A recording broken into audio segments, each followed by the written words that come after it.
Have you ever been in a place, of course we all have, where you're asking God questions and you want to do what God wants you to do or his plan, but yet you're not hearing from him? What do? Scripture tells us that those that walk in the Spirit are sons of God. Scripture tells us that my sheep hear my voice. So when we're in the Spirit, he leads us step by step. He unravels things step by step as we walk with him in his timing.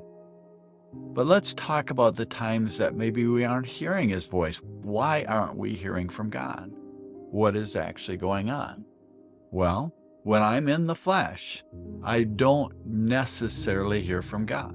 Those loud voices from my carnal mind, as well as the negative emotions, anxiety, fear, sadness, depression, anger, and self-protection systems get in the way. And so what do?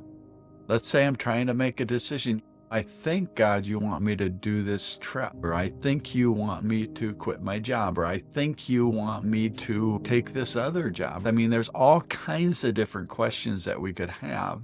And how do we follow God's will when we're not necessarily hearing from him, or we don't feel like we're hearing? We have this question inside of us, like, I think God wants me to do this, but I don't know for sure. What do we do?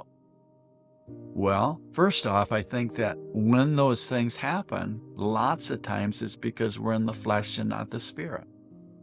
And in the flesh, we just don't hear God because we're operating out of the negative emotions in the carnal mind. It just doesn't happen.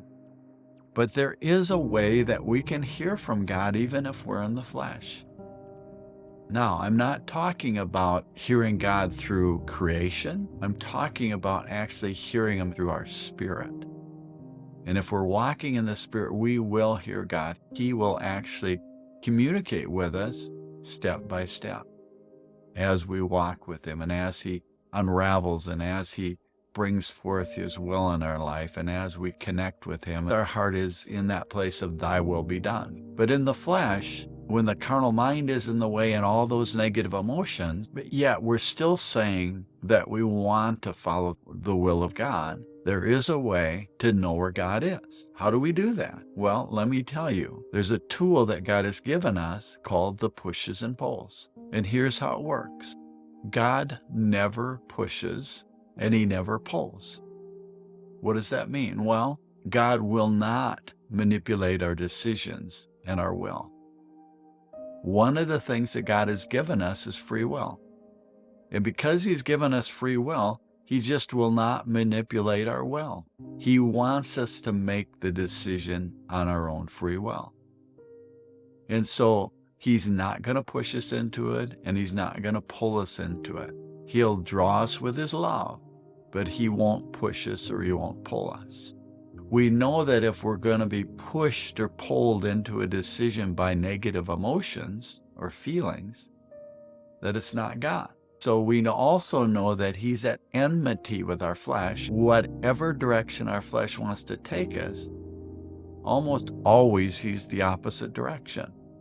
And so given that, if we can determine where our flesh wants to take us, we can almost always determine where God is and the direction God wants us to go.